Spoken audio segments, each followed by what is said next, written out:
Hi everybody, my name is Louis-Marie Fardet.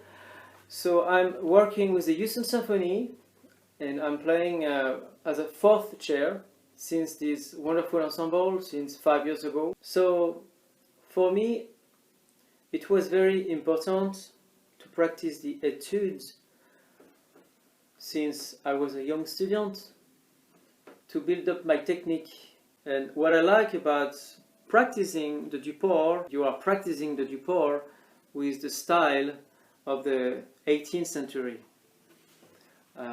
which is in the middle of the classicism period. So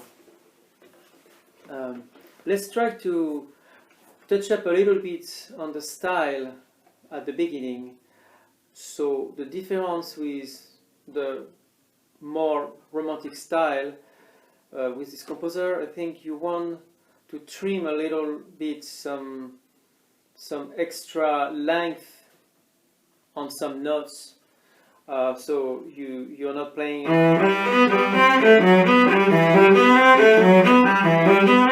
Although I heard it play like that, but to my taste and to my humble opinion, the first note needs to be a little shortish, and everything needs to be in general a little brushy. And if you noticed what I just did, after playing the first note, every two notes that have a slur, I lean into the first of the two notes and I lighten up the second note. And so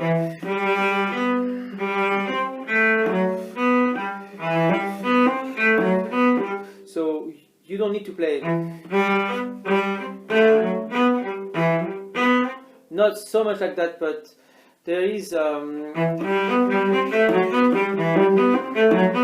it's very subtle. You're surely not playing.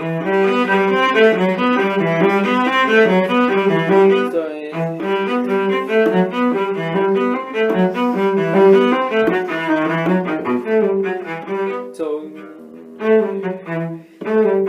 a little brushy and light and mostly elegant. I like to use the word for this piece. I see it as more elegant, and so elegant, you can see it's the opposite of heavy. So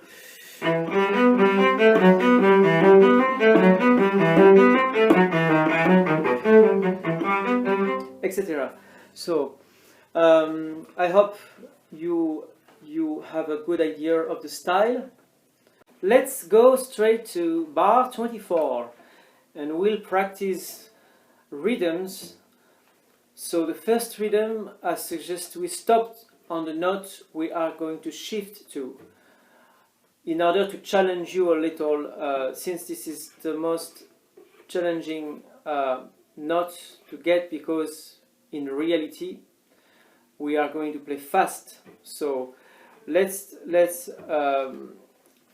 also, when you stop on one note, you have time to meditate and think by anticipation about the 4 next notes that you are going to play fast all in a row.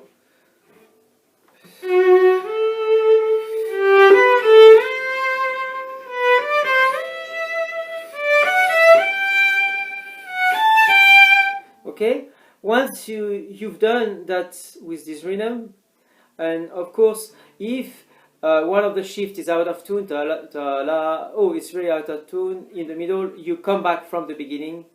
You come back from the beginning until you get that note in tune.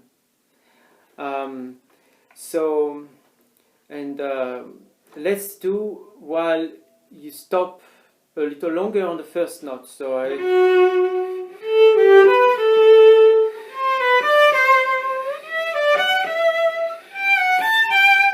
for me, it's almost harder because it gives me almost too much time to think about the shift, and then when you start to have a doubt, okay, am I going to be right? And if you notice, I think I was a little more in tune when you have less time. But that's why we have to try all the rhythm. You have to be able to focus on 4 notes in a row.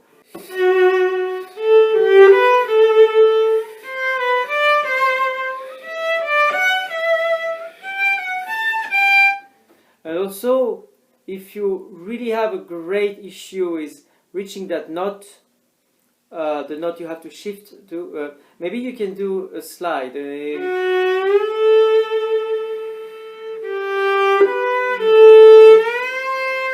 So, and then you try until you feel you arrive really into it.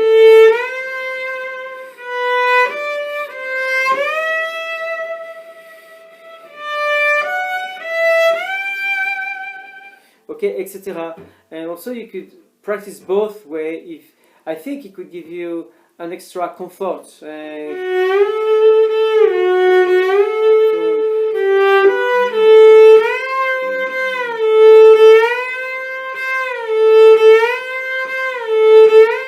To feel exactly what your finger has to do on the fingerboard. Although in reality your finger is going to move about like a minor third, but you won't hear the slide.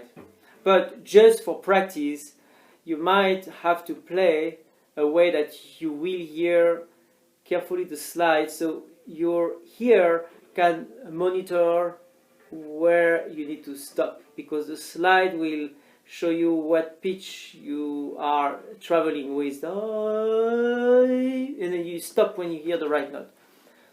Okay, and you can do that when you go down.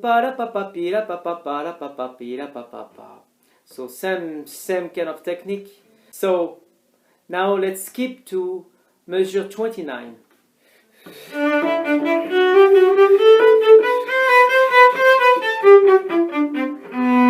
Okay, from here we have the most difficult excerpt from this first page, like this 4 bar. Actually, you are going to stop on the first beat and on the third beat. So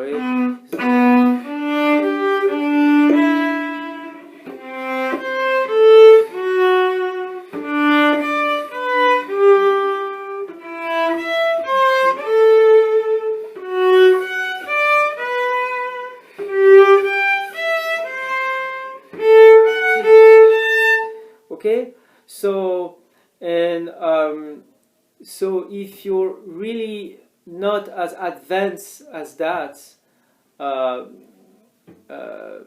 in that passage, I suggest you play the thumb. You will play what the thumb is doing and that you don't hear. So so let me explain. So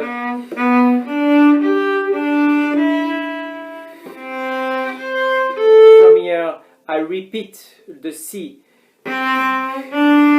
because you don't, when you play,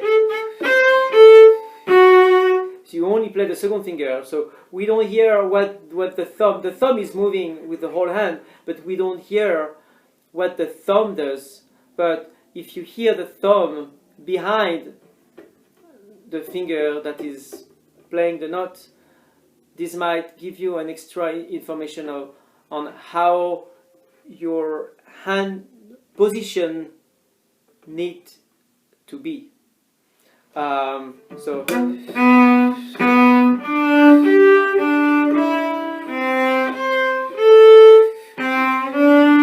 and then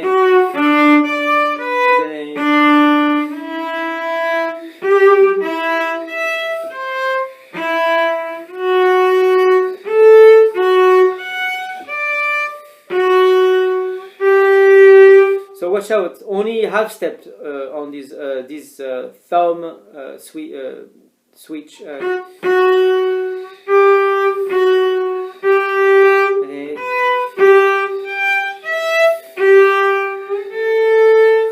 So if it's not to your satisfaction, the intonation, just come back to the.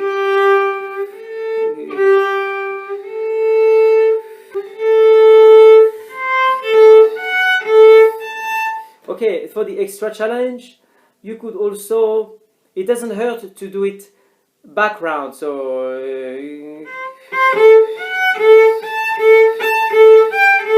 and then you go back.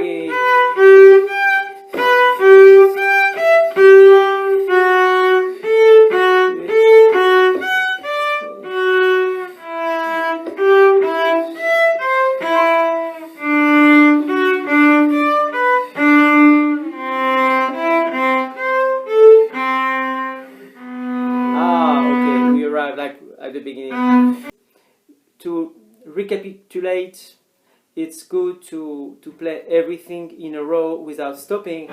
So if you're not sure yet, just play the whole thing, but just slowly. I think a lot of students are missing the slow playing. With lonely, not it doesn't accomplish anything, but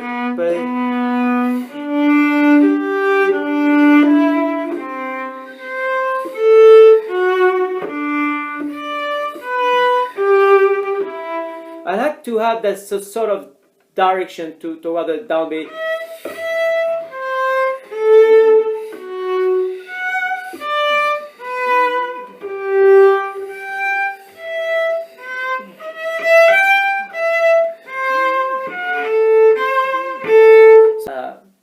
So the rhythm can give you time to organize in your head, and then once this become natural, then you will play everything at tempo.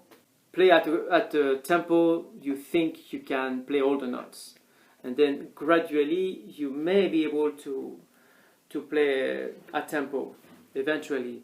But anyway, this is always the slow practice. I can assure you that it's going to pay off. Okay, thank you for listening, and maybe see you for another tutorial some other day. Thank you.